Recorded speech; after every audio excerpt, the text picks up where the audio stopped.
Well, welcome to another Down the Rabbit Hole video. I wanted to touch briefly on my 1972 computer space from Nutting Associates. I don't know if you've been with the channel long enough to realize this or not, but I own one of the first coin-op video game machines ever. Fully in its cabinet. Love this machine. And it, strangely enough, became a topic when I saw a couple of recent videos that are all about just buy the thing you want. Damn the consequences. The first one was from Kramer over at Living Anachronism. He was doing a video about a knife that he wanted to get. Just a little, switchblade thing. And I highly recommend you check out his video, because it's sort of, if you want a thing, just go ahead and buy it. Don't worry about the consequences. Now in his case, it's sort of to do with cosplay and medieval reenactment anachronism stuff, like his channel is dedicated to. Not video game related, but he really hit some good notes, and I wanted to recommend it because a little bit thanks to that and another video I watched. Now there's a lady out of Toronto here in Canada. It's called According to Nicole is the name of her channel. She started as kind of minimalist, slow living, reduce the amount of clutter in your life, that type of a channel.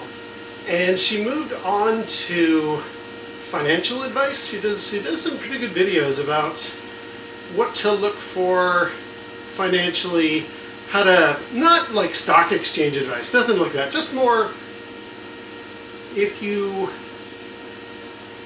I can't put into words what her channel is like, but I have found it really, really interesting. Talking about getting your act together with your finances, what are the problems and the challenges that meet people today. She really brought up a very good eye-opening moment for me when she talked about what it was like her first job. She worked in retail and she found it awful and debilitating and depressing, and who can blame her? So she then went on to coach kids for guitar lessons. Found that way better for the same price and much less stressful work. And she's kind of like, sort out your life so that you're doing the same.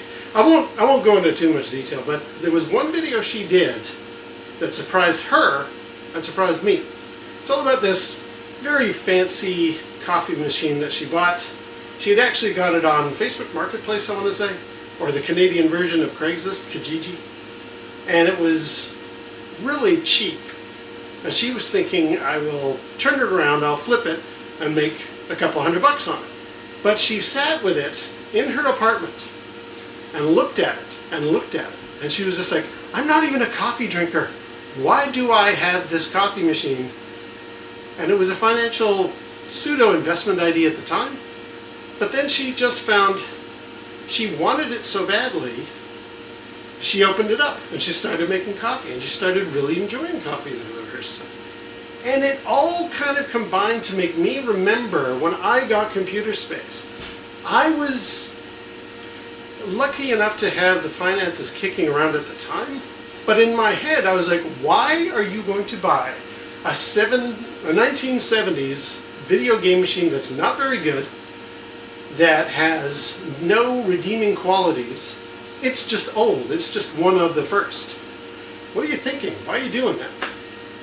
Similar to Kramer with his knife and Nicole with her coffee machine. Why are you buying this thing? In my case, 6 months went by and it was just lingering in my head. I really, really want this machine. And I thought, okay, I'm just going to go for it. I can't rationalize it enough. It makes no sense. I'm just going to do it. And if I'm regretting it 2 months later, then so be it. That's the way it is. That's the way the cookie crumbles. But it has been one of the most rewarding, random, really expensive purchases I ever had in my life. I got a website devoted to this, computerspacefan.com. People who have been in my channel for a while, they know all this stuff. But if you're kind of new, or if you stumble across this video, I've got a website devoted to computer space, which I had thrown together because people were on old bulletin boards and the alt.binary.videogame forums of yesteryear they were all talking about old video games and stuff like that. And somebody made mention of how come nobody's keeping track of all of the Space Invaders machines that are out there, or all of the Atari tank machines that are out there.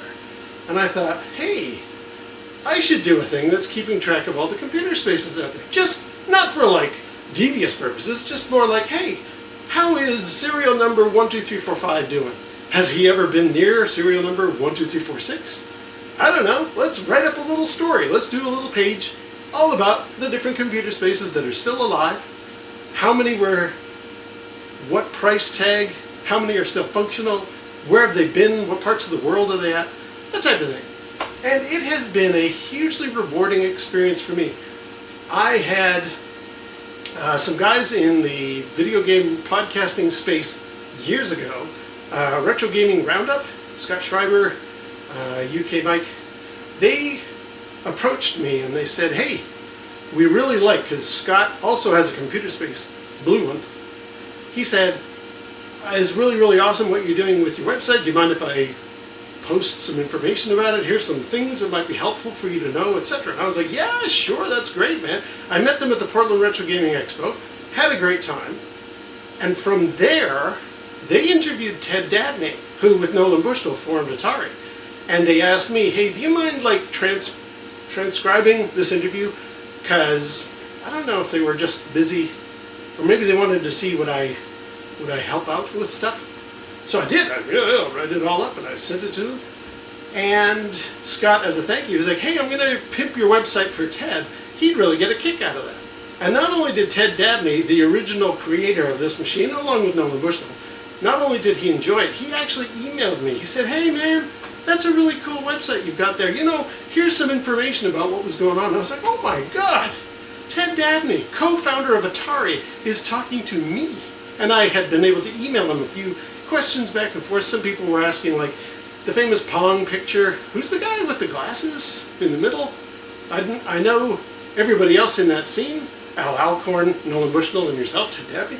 Who's the other guy? Oh, that's Fred, our accounting guy. I can't remember the guy's name, but I was just like, wow, that's so cool that I can actually ask the guy himself details. Fantastic. In addition, Ed Fries, who worked for Microsoft for many years, was one of the makers of the original OG Xbox. He also got a computer space. He restored a yellow one, and he was interviewed by John's Arcade, who coincidentally also interviewed me. And so I was at a pinball show in Seattle, and Ed happened to be there, and I passed by him and I said, hey Ed, I'm that guy from Computer Space Fan. I really loved all the stuff that you've been doing. He's like, dude, I love your work. That's amazing. And he actually, a following year, I went to the show, and he pointed me out in the crowd. He's like, hey, there's the Computer Space guy. I'm like, wow, that's really cool. And I've been able to ask Ed various questions. When it was the 20th anniversary of the original Xbox, as part of my What's in the Xbox series, I did a video about it, and I asked Ed, I was like, what are one of the first launch titles for that machine? Because I want to do a playthrough of one of its first titles. And he replied back. He's been very approachable and reachable. That's been a great experience. So, again, this was just something I saw in a local store that repaired pinball machines and arcade machines, and they had it on sale, and I couldn't shake it from my head. What am I thinking? Why am I buying this old piece of junk? But I went for it, and I had to. Now, for those who haven't seen gameplay of this, what I'm going to do, I'm going to insert here footage from when I talked about last year or two ago, Soylent Green, which stars one of these in the beginning of the movie. The year that takes place was May 2023, 21. Anyway, I did a little video about it, and I showed footage of me playing it. So I'm going to just insert that here. If you hear me talking about the movie, that's what that's all about.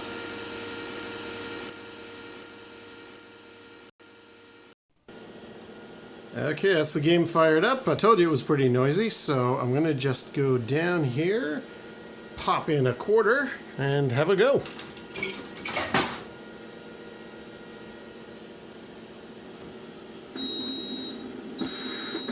I don't know if you can make me out there, but I'm on the left-hand side.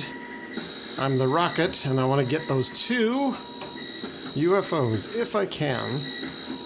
Oh, they got me. Okay. Those of you who are observing are probably thinking this is a lot like asteroids, and it is, except for a lot harder. Because first of all, the controls are backwards. With asteroids, you move the ship left and right on the left hand, like with your left hand. With this one, there we go, got him. And they crashed into me. And it looks like we're stuck in a loop. Nope, okay, gotcha. Let's get out of the way. Yeah, so rotation is actually done with your right hand, and thrust and fire are with your left hand. So if you're a asteroids player, this one is not that easy to master as well. Now they're kind of stuck on the edges. Okay, here we go. Gotcha. Ooh. Nicely done. Okay, we've tied it up. I've got about 18, 17 seconds left. See the timer at the bottom there. It's going to go to 99. And whoever wins, wins fire! Quick! Ooh, that was close. 6-5. Very close. Okay, let me have one more game, because that was that was kind of the warm-up round.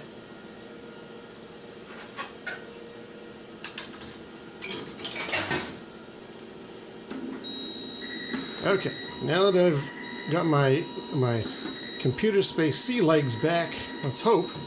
There we go. See if we can get some fine form here. In the movie, I believe it is the genuine sound effects. I think you can hear, is it, what's her name? Jacqueline Lee? Somebody? No, Lee. It's Lee somebody. I'll put her picture here. But you can hear her playing, and it is this high-pitched whistling, creaking kind of a sound effect to the game. So hats off to the filmmakers for at least being genuine with their sound effects. Oh, dang it. 7-4 is not a good thing. You know, for the first, or one of the first, gaming AI sets, these guys are notoriously tough. I mean, if you're lucky enough to get them kind of just sitting there doing nothing, you might manage. But they are pretty tough. Now, you're probably noticing my score just went weird. It's a letter C now. That's because the that's because the machine does not it doesn't accept or doesn't understand double digits, and it's some kind of a hexadecimal value there. So that's why we've got a letter C showing up. So anyway, yes, there is my computer space. I love playing this machine.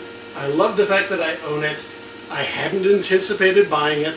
It seems crazy to have one, but it really ended up being quite a benefit, a boon to my social life and my place in the video game sphere in a way that I hadn't intended. I've got connections to various founding members of different things like Atari and Xbox, and it was just because of a little thing that I bought. This is so cool, so crazy, but it is what it is. And when I saw both Nicole and Kramer talking about, do you really want this thing? Why are you buying this thing? Okay, just go for it. I thought, you know, I have the perfect example that exemplifies for me how I bought a crazy thing on a whim. And now I've got all these benefits from doing so. Alright, well, I'm going to leave it there. Until next time, we'll see you down the rabbit hole.